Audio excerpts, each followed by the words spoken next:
a difference. I'm glad to know you. I wanna thank you. Let me show you the you that I see. When you look at me, you shine so bright. You shine so bright. You are the light.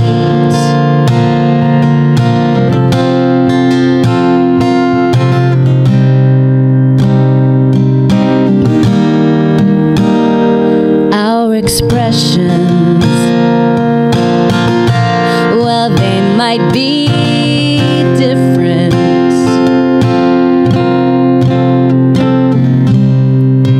but our essence is the same. You are star stuff manifested. Yeah, yeah. God has called you by your name, and the lives you touch are forever changed. You make a difference. I'm glad to know you. I want to thank you. Let me show you the you that I see. When you look at me, you shine so bright. You are the light. Next time you're at the mirror, look deep into your eyes and stay right there. Just stay there until you realize you are the light. You are the light.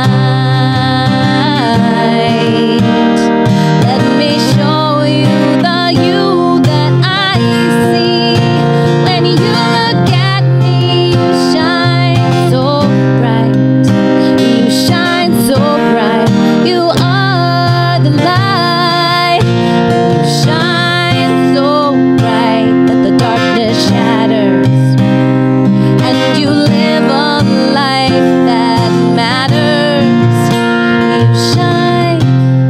You shine so bright. You are the light. Good morning. Good morning. It's so wonderful to see you on this bright, beautiful morning. Yay. It's my favorite place to be on a Sunday. Well, it's pretty much my favorite place to be a lot of the time, but it's even better because you're all here. And I really appreciate all of you. Thank you for being here. Well, today is the best day ever because we returned from our camping trip. For those of you who didn't have the opportunity to go with us, we had 14 of us camping this year, which was a lot of fun. And yeah, woo, I love it. I had this opportunity to get to know people at a deeper level. We did a drum circle. We did a movie night. We did a game night. It was great. It was really, really great. And the thing that I love about that is there is this unity in the diversity of who we are. But I really got it on a deep level when we were going on a hike. And we were in the Redwoods, Big Basin. We were in Big Basin. And I don't know if you've been there, but redwoods are, well, they're enormous. And the cool thing about them is they grow in these little circles, or like fairy circles. They call them little fairy circles. It's because the roots of the trees are very shallow, and then they stick up new shoots, and then they grow a brand new redwood. And the cool thing about it is they're all connected. They're like one of the largest organisms on our planet. is the redwood trees because they're all interconnected by their root system. And the fascinating thing about that is the roots are one of the shallowest root systems of all of the trees. They don't, you know, sometimes some trees put a taproot down that goes really deep. Well, redwood trees don't do that. They're all surface. And the way that they stay up, these gigantic trees, is they're all interconnected. And they all support each other. Isn't that beautiful? I love that. It's such a beautiful example of how we can be as community and how we can appreciate the uniqueness that each and every one of us is. Today we're speaking about honoring our differences. And in Science of Mind, we embrace the understanding that God or spirit or life or love or the quantum field, whatever you want to call it, has taken on a unique and individualized form in and as each and every one of us. We celebrate spirit as we honor the different individualized expressions. So we spend a lot of time actually not focused on that aspect. We spend more time focused on how we're one. And when we teach so much about that, you know, it's like, well, why do we celebrate diversity? Why do we celebrate our differences?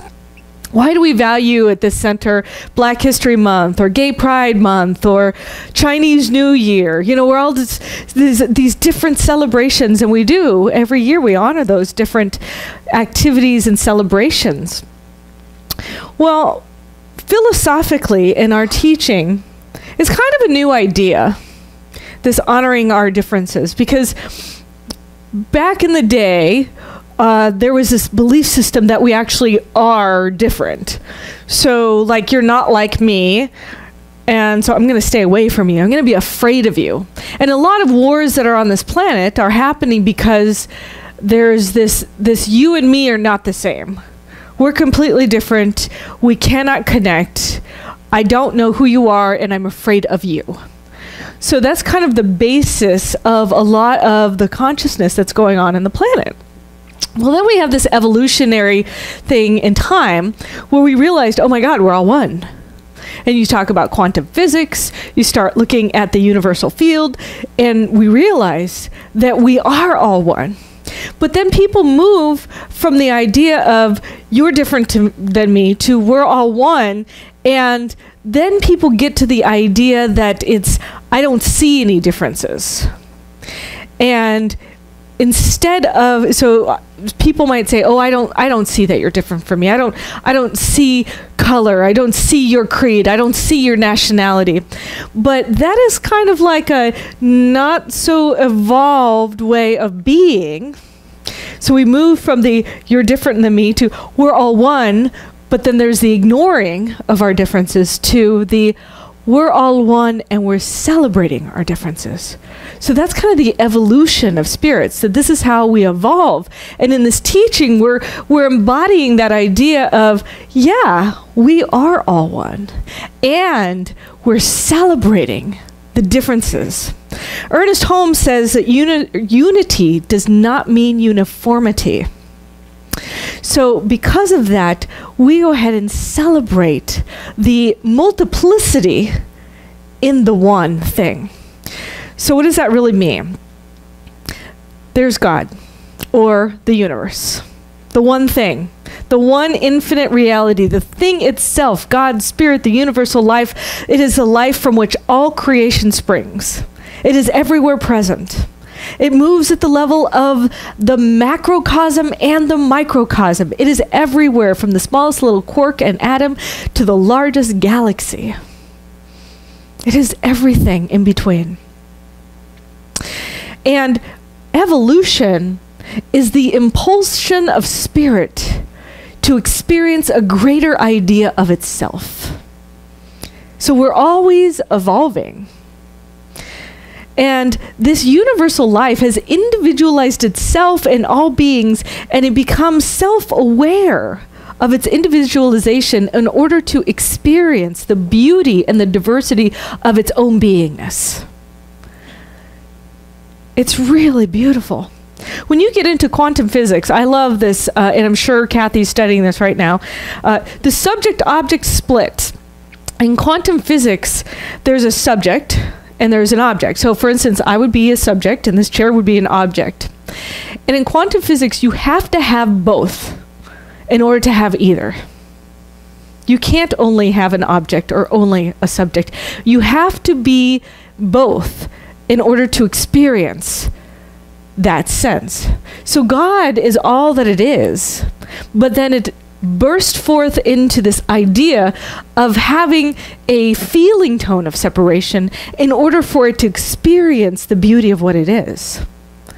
But you can't, it's like you can't separate one from the other. That's the cool thing about quantum physics, is they're intricately tied. So if there were no objects, there would be no us. In other words, if the tree falls in the middle of the forest, would somebody hear it? Well, the tree's its own intelligence. So if the tree falls in the middle of the forest, if it didn't have a forest, then you wouldn't hear it because it wouldn't exist.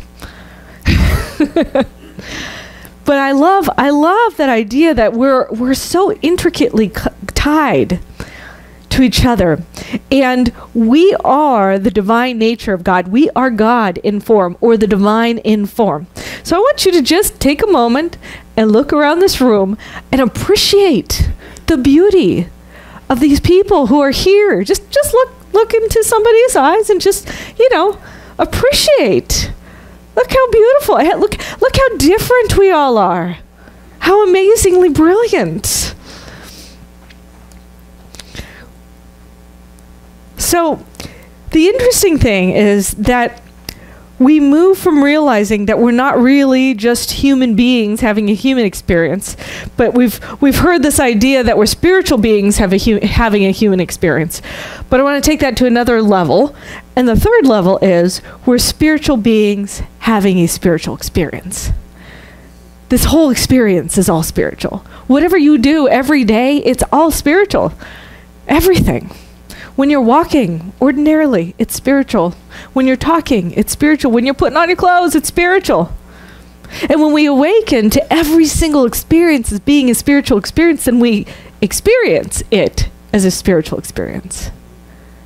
I want to challenge you to take your day on as if you were the most holy expression that ever walked this planet.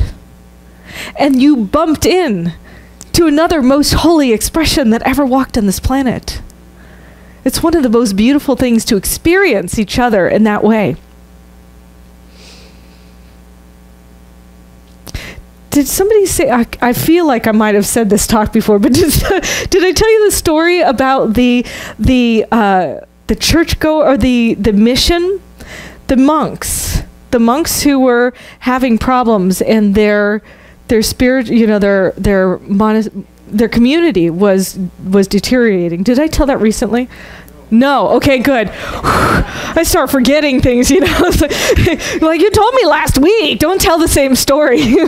Well, there was these monks, and they were kind of getting run down, and they were really upset about what was going on in life, and they knew that there was a rabbi that would come and pray in the middle of the woods close by because they could feel his prayers, and they knew this rabbi did every summer come into his he had his own little cabin, and he'd pray, and then he would go away, and they thought, you know what, we just don't know what's going on. Nobody's coming to this place anymore. Nobody wants to study into the priesthood, and we're just really sad about what's happening. And so they decide to send one of the monks to go talk to the rabbi, because maybe the rabbi knows what's going on. Maybe, his Jewish community is really thriving. Maybe he'd have some words of advice. So the monk goes to the rabbi, and the monk talks to the rabbi and says, our numbers are dwindling. People aren't coming.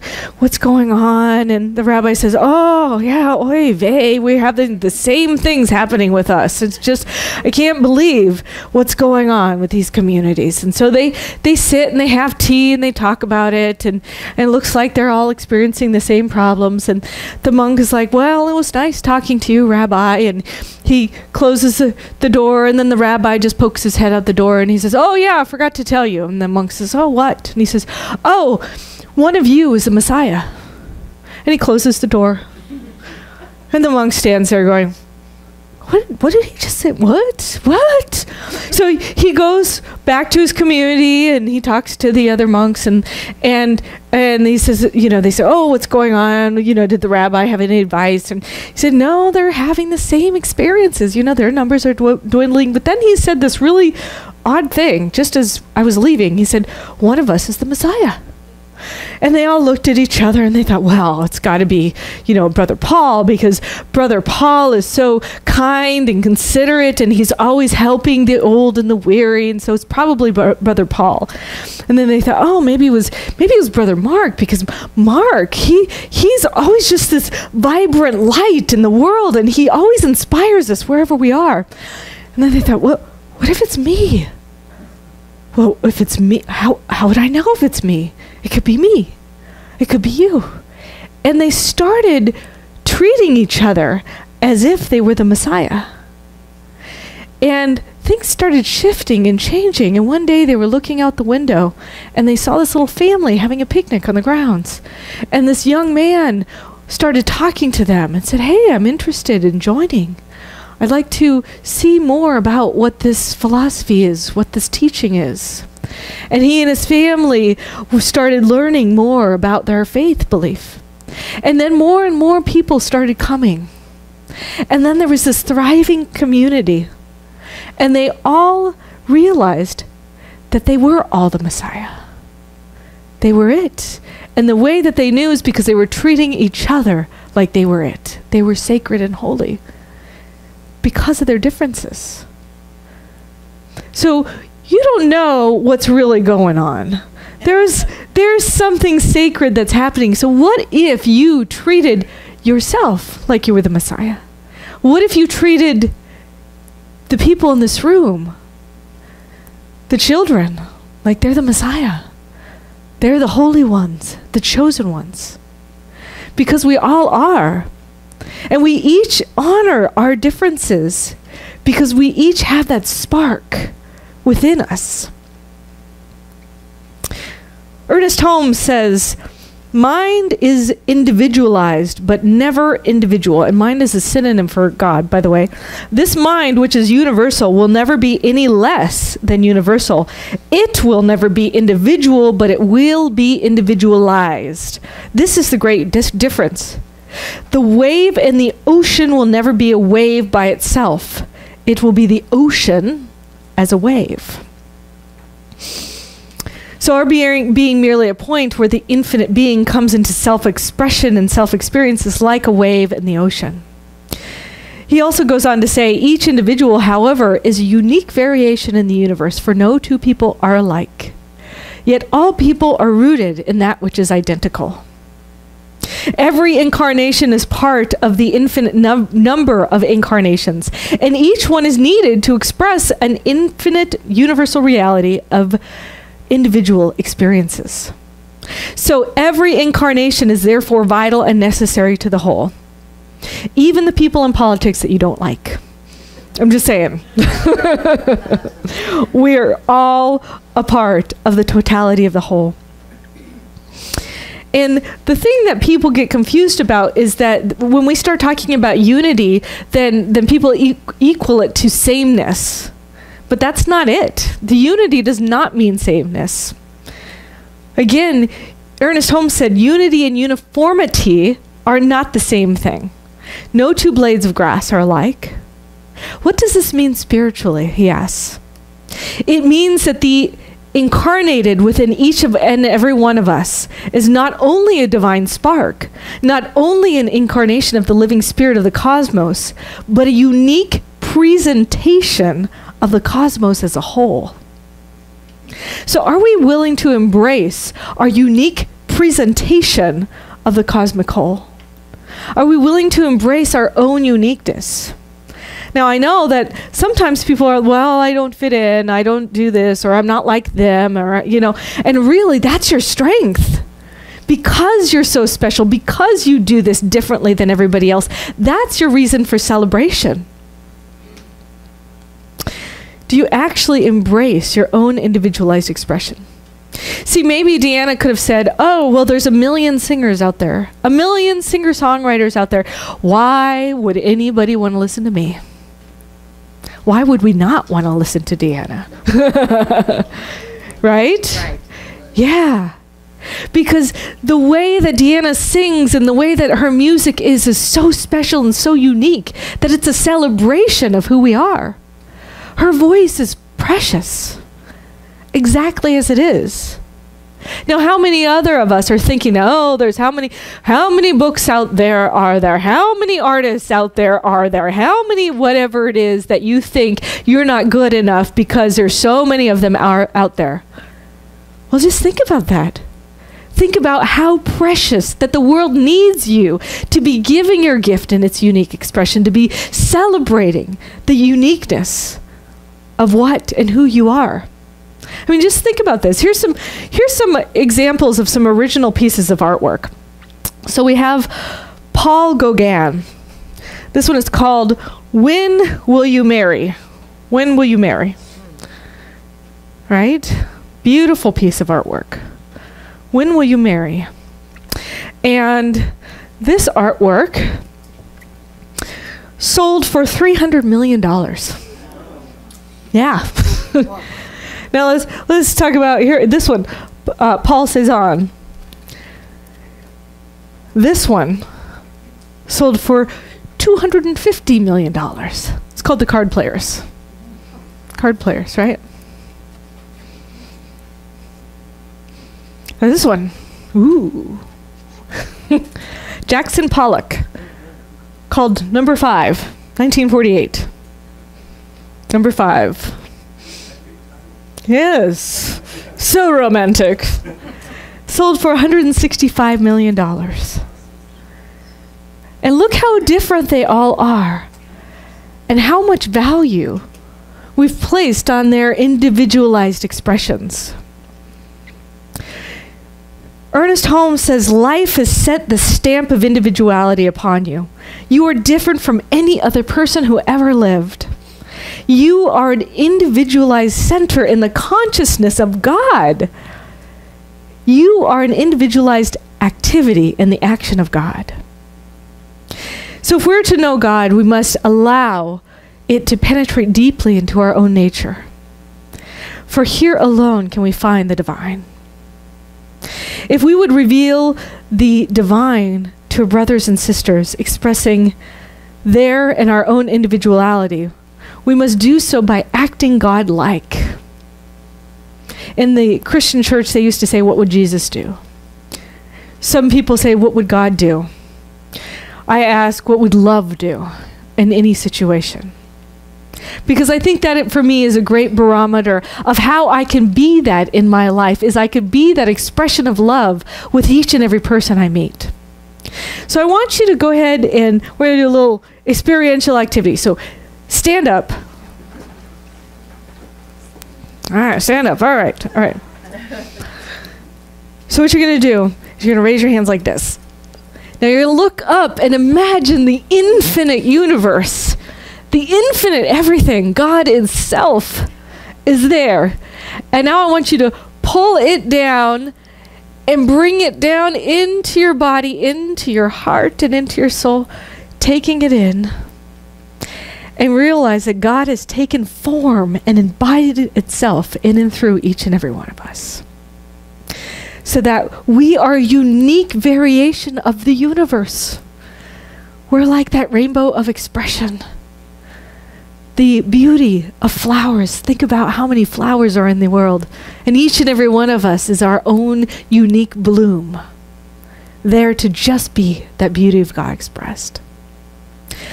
So I want you to this week, love yourself, value yourself, take it in that you are the divine. You are precious to the whole. And see and honor everyone you meet. And know that their differences and their individualized expressions are that beauty of God taking place. Will you do that with me this week? Yes. And so it is. And so it is. Thank you. Thank you. You may be seated. All right, let's pray. I'm so grateful to know that there is an infinite divine universal love that is permeating every single aspect of my beingness. I take it on as the incarnation of Spirit. I know that I am the chosen one, that each and every person here is the chosen one. We are chosen to be that magnificent expression of the divine. And so I take on that coat of love, and I choose to be the most divine expression that I can be. I see and know from the eyes of love. I hear from the ears of love. I feel from the heart of love. And I recognize and know that as I step forward into this day, into this week, into this month, that I am that divine expression, uniquely individualized as me. And I celebrate not only who I am, but the differences I encounter in each and every person that I meet. I raise them up because of their unique individualization of the divine.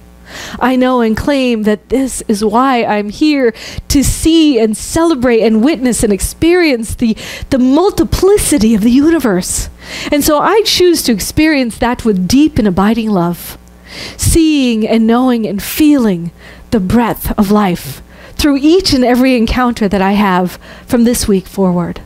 I know and claim that I am touched by this hand of the divine, that I'm opened up to a greater possibility. I see and know that this possibility is me stepping into my greatness, stepping into my light, recognizing that as I shine my light, I give others permission to do the same, that we are here to each be our own individualized flames and expressions.